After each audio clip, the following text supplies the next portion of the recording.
Online স্কুলের পক্ষ থেকে সবাইকে স্বাগতম জানাচ্ছি। আজকে আমরা ক্লাস নেব নবম দশম শ্রেণীর হিসাব বিজ্ঞানের বিষয়ে কিছু বেসিক জিনিস আলোচনা করব। আমরা প্রথমে আলোচনা করব ডেবিট ক্রেডিট আমরা নির্ণয় করি। হিসাব বিজ্ঞানের জন্য খুবই গুরুত্বপূর্ণ একটা বিষয় হচ্ছে ডেবিট ক্রেডিট নির্ণয় করা। এখন আমরা জানবো ডেবিট ক্রেডিট নির্ণয় করার জন্য কী কী জিনিস জানা দরকার বা আমরা কীভাবে সহজে ডেবিট ক্রেডিটটা নির্ণয় করতে পারি। তো আমি আমার পরিচয়টা দিচ্ছি। আমি হচ্ছে সাইফুল ইসলাম সোহেল, সহকারী শিক্ষক হিসাব বিজ্ঞান, সাওলাইন একাডেমি। এই পর্যায়ে আমরা প্রথমে আমাদের হিসাব বিজ্ঞান বেসিক যেটা জানতে হবে, আমরা জানি আধুনিক পদ্ধতি হিসাব হচ্ছে 5 প্রকার। ও হিসাব দিয়ে আমি বিশ্লেষণটা করব। প্রথমে আমরা 5 প্রকার হিসাবটা লিখি। 1 নম্বরে যদি আমরা লিখি আয় হিসাব,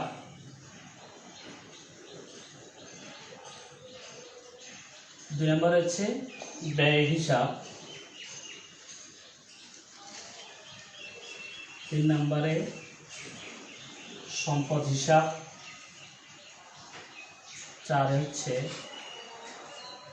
দায় হিসাব, 5 নম্বর হচ্ছে মালিকানা সত্ত্ব হিসাব।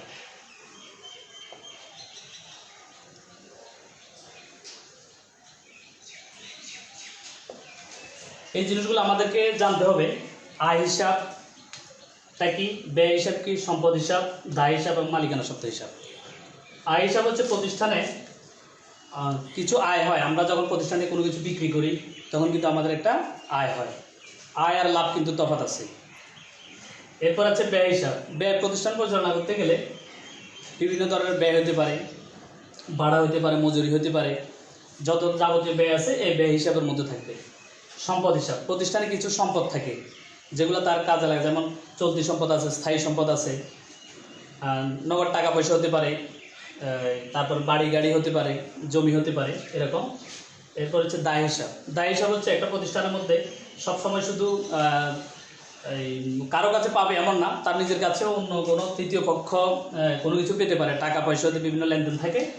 এই জন্য এই দায় হিসাবগুলো এখানে আসবে, যেটা হচ্ছে অন্য প্রতিষ্ঠানে আমাদের প্রতিষ্ঠানের কাছে কোনো কিছু পাবে বা যেটা আমাদেরকে পরিশোধ করতে হবে। হচ্ছে মালিকানা সত্ত্ব হিসাব। মালিকানা সত্ত্ব হিসাবটা হচ্ছে আমরা হিসাব বিজ্ঞান করতে গেলে আমাদেরকে প্রতিষ্ঠান এবং মালিককে আমরা আলাদা হিসাবে বিবেচনা করতে হয়। প্রতিষ্ঠান এবং মালিক হচ্ছে আলাদা। তাহলে এখানে মালিকে যখন একটা কোনো মূলধন সরবরাহ করে তখন ওটা কিন্তু মালিকানা সত্ত্ব হিসাবের মধ্যে আসে। আবার প্রয়োজনে মালিক ইচ্ছা করলে কোনো কিছু উত্তোলনও করে নিতে পারে। তো আমরা এই হিসাবগুলোর মাধ্যমে আমরা ডেবিট ক্রেডিটটা নির্ণয় করব। একেবারে সহজে করা যাবে। যেমন আয় হিসাব। আয় হিসাবটা কখনো বৃদ্ধি পায়, কখনো হ্রাস পায়। তো আমরা জানি আয় হিসাবটা যদি বৃদ্ধি পায়, যদি কখনো আয় হিসাবটা কোনো একটা লেনদেন দ্বারা, লেনদেন তারপর ঘটনা, এইসব বিষয়গুলো আমরা অন্য ক্লাসে আলোচনা করব। তাহলে আয় যখন বৃদ্ধি পাবে তখন এটা হবে দেখি ক্রেডিট। আর যদি আয়টা হ্রাস পায়, আয়টা কখনো হ্রাস পেতে পারে, কখনো বৃদ্ধি পেতে পারে। যদি আয় হিসাবটা যদি বৃদ্ধি পায় তখন হবে ক্রেডিট, আর যদি হ্রাস পায়, হ্রাস পেলে হবে ডেবিট। তাহলে আমাদেরকে মনে রাখতে হবে, আমরা আয় হিসাবগুলো চিনব। আয়ের হিসাবের মধ্যে হতে পারে বিনিয়োগের সুদ হতে পারে, পণ্য বিক্রি হতে পারে। এগুলো যখনই হবে, এটার মাধ্যমে যদি বৃদ্ধি হয় তখন আমাদেরকে ক্রেডিট করতে হবে। আর যদি আয় হিসাবটা হ্রাস পায়, হ্রাস পেলে তখন আমাদের হবে ডেবিট। তাহলে আমাদেরকে ডেবিটকে নির্ণয় করার জন্য আয় হিসাব, আমাদেরকে আয় হিসাবটা যদি আমরা প্রথমে চিনতে হবে, চেনার পর আয় হিসাবটা যখন আমরা জানবো তখন আমরা সহজে কিন্তু ডেবিট ক্রেডিটটা নির্ণয় করতে পারবো। এরপর হচ্ছে ব্যয় হিসাব। এখন ব্যয় হিসাবটা যদি বৃদ্ধি পায়,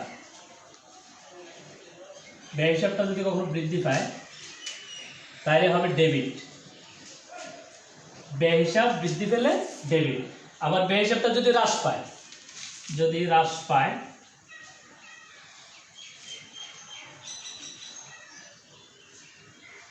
তাহলে হবে ক্রেডিট।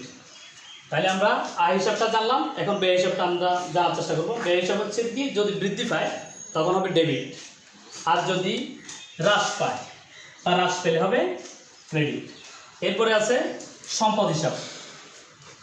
সম্পদ হিসাব যদি বৃদ্ধি পায়, আমরা প্রথম বৃদ্ধিটা আলোচনা করি।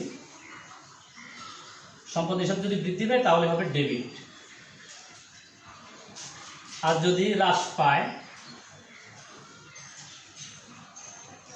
তাহলে হবে ক্রেডিট। এটা খুব ইম্পর্টেন্ট জিনিস, এটা মনে রাখতে হবে। এটা একেবারে কয়েকবার যখন এটা বারবার পড়া হবে বা লিখতে হবে তখন কিন্তু এটা কিন্তু একটা মানে সেট হয়ে যাবে মাথার মধ্যে, যে আমরা তখন যখন সম্পদ হিসাব দেখবো তখন আমরা বলতে পারবো যে এটা কি বৃদ্ধি পাইছে না হ্রাস পাইছে, এটা ডেবিট হবে না ক্রেডিট হবে। তাহলে আমাদের সম্পদ হিসাবটা যদি কখনো বৃদ্ধি পায় তাহলে হবে ডেবিট, আর যদি কখনো হ্রাস পায় তখন হবে ক্রেডিট। এরপর আছে দায় হিসাব। দায় হিসাব যদি বৃদ্ধি পায় তাহলে হবে ক্রেডিট। দায় হিসাবটা যদি বৃদ্ধি পায় তাহলে হবে ক্রেডিট। দায় হিসাবের মধ্যে কি আছে? পাওনাদার হিসাব আছে, ঋণ হিসাব আছে, এই ধরনের এগুলো হচ্ছে দায় হিসাব। দায় হিসাব যদি বৃদ্ধি পায় তাহলে হবে ক্রেডিট, আর যদি দায় হিসাব হ্রাস পায় তাহলে হবে ডেবিট। আরেকটা আছে মালিকানা সত্ত্ব হিসাব। মালিকানা সত্ত্ব হিসাবের মধ্যে একটু আগে বলছিলাম মালিকানা সত্ত্ব হিসাবটা হচ্ছে কি, মালিকের যে দায় দান থাকে, মালিকের যেটা প্রতিষ্ঠানের কাছে পায় পাওনা থাকে, ওটা হচ্ছে মালিকানা সত্ত্ব হিসাব। তো মালিকের যখন কোনো মূলধন সরবরাহ করে বা অতিরিক্ত মূলধন সরবরাহ তখন কিন্তু মালিকানা সত্ত্বটা বাড়ে। আবার যখন মালিকের কোনো প্রয়োজনে পণ্য উত্তোলন করে নেয়, নগদ টাকা উত্তোলন করে নেয়, তখন কিন্তু মালিকানা সত্ত্বটা কমে যায়। তো মালিকানা সত্ত্ব যদি বৃদ্ধি পায় তাহলে হবে ডেবিট। মালিকানা সত্ত্ব যদি বৃদ্ধি পায় তাহলে হবে ক্রেডিট, আর যদি হ্রাস পায় তাহলে হবে ডেবিট। আমি আবার বলছি, মালিকানা সত্ত্ব যদি বৃদ্ধি পায়, যেমন মালিকে মূলধন সরবরাহ করলো বা অতিরিক্ত মূলধন সরবরাহ করলো, তখন হচ্ছে মূলধন হিসাবটাকে বা আমরা অতিরিক্ত মূলধন হিসাবটাকে ক্রেডিট করি। তাহলে মালিকানা সত্ত্ব যদি যখনই বৃদ্ধি পাবে তখন হবে ক্রেডিট, আর যখনই হ্রাস পাবে তখন হবে ডেবিট। তো এটা একটু বিষয়টা আর একটু আমি আলোচনা করি। প্রথমে তাহলে আমাদেরকে ডেবিট ক্রেডিট জানতে হলে আমাদেরকে যে 5 প্রকার হিসাব আছে, হিসাবগুলোকে চিনতে হবে। পরবর্তীতে আমরা এই হিসাবগুলো কখন হ্রাস পেলে কী হবে, বৃদ্ধি পেলে কী হবে, এই জিনিসটা জানতে হবে। তাহলে আমি আরেকবার আলোচনা করি। আয় হিসাবটা যদি বৃদ্ধি পায় তাহলে হচ্ছে কি ক্রেডিট। আয় হিসাব যদি হ্রাস পায় তাহলে হবে ডেবিট। আর ব্যয় হিসাব যদি বৃদ্ধি পায় তাহলে হচ্ছে কি ডেবিট, আর ব্যয় হিসাব যদি হ্রাস পায় বা হ্রাস পেলে ক্রেডিট। একইভাবে সম্পদ হিসাব যদি বৃদ্ধি পায় ডেবিট, আর হ্রাস পেলে হবে ক্রেডিট। দায় হিসাবটা যদি বৃদ্ধি পায় তাহলে ক্রেডিট, হ্রাস পেলে ডেবিট। মালিকানা সত্ত্বটা বৃদ্ধি পেলে ক্রেডিট, হ্রাস পেলে ডেবিট। এটা কিন্তু মনে রাখতে হবে। যে কোনো হিসাব বিজ্ঞানে যে কোনো কিছু করার জন্য আমাদেরকে ডেবিট ক্রেডিট বিষয়টা জানা খুবই গুরুত্বপূর্ণ। আবার আমাদের এখান থেকে আরেকটা জিনিস আমরা রেও মিলে যেমন আমাদের উদ্বৃত্ত জানার দরকার হয়। এখানে কিছু হিসাবের আছে নির্দিষ্ট করা আছে কোনটার কোন উদ্বৃত্তটা বের হবে, এই জিনিসটা আমরা শিখে নেব আজকে। প্রথমে আয় হিসাব। তাহলে আয় হিসাবের কোন উদ্বৃত্ত বের হয়? আয় হিসাবের মনে রাখতে হবে ক্রেডিট উদ্বৃত্ত বের হয়। উদ্বৃত্তটা বের হবে কি? ক্রেডিট উদ্বৃত্ত।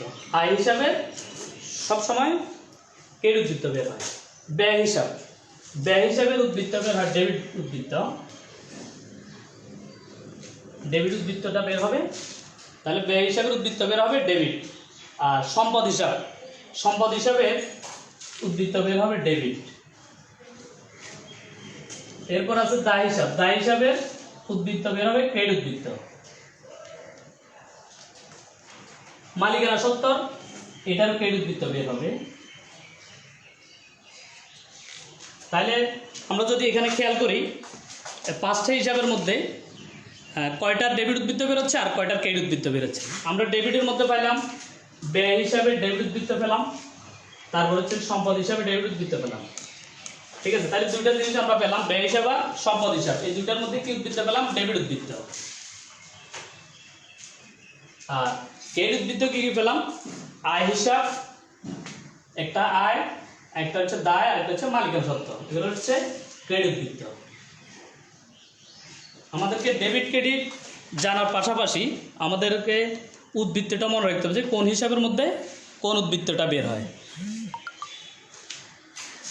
তো আজকে আমরা ডেবিট ক্রেডিট নিয়ে এতটুকু আলোচনা করলাম। সামনে আরও আমরা এই আমাদের জাবেদা আছে, খতিয়ান আছে, রেওয়ামিল আছে, তারপরে আমাদের এই আর্থিক অবস্থার বিবরণী আছে। আমরা অন্যান্য বিষয়গুলো এক এক সময় এক একটা বিষয় নিয়ে আমরা ইনশাল্লাহ লাইভে আসবো। তো তোমরা যারা এই নবম দশম শ্রেণীর শিক্ষার্থী আছো, তোমরা ক্লাসটা অবশ্য বারবার আরও কয়েকবার দেখে নেবে। এটা হচ্ছে বেসিক জিনিস, যদিও অল্প কিছু আলোচনা, একটু মনোযোগ দিয়ে খেয়াল করলে এগুলো অবশ্য খাতায় নোট করতে হবে, নোট করে এগুলো পড়তে হবে। আর একটু মনোযোগ দিয়ে খেয়াল করলে কিন্তু খুব সহজে এটা জানা যাবে। তো আজকে প্রথম আসলে আমার লাইভ ক্লাস। এর আগে আমরা জুমের ক্লাস নিয়েছি, নিয়মিত নেওয়া হয়েছে, কিন্তু আমার আসলে লাইভে ওভাবে করা হয়নি। তো আমার কথার মধ্যেও কোনো ভুল ত্রুটি থাকতে পারে, তো আপনারা ক্ষমা সুন্দর দৃষ্টিতে দেখবেন যারা দেখছেন। আর যারা পরবর্তীতে যুক্ত হবে তারাও বিষয়টা ভালো করে মনোযোগ দিয়ে খেয়াল করবে। তো সবাইকে ধন্যবাদ জানাচ্ছি। আল্লাহ হাফেজ, সালামু আলাইকুম।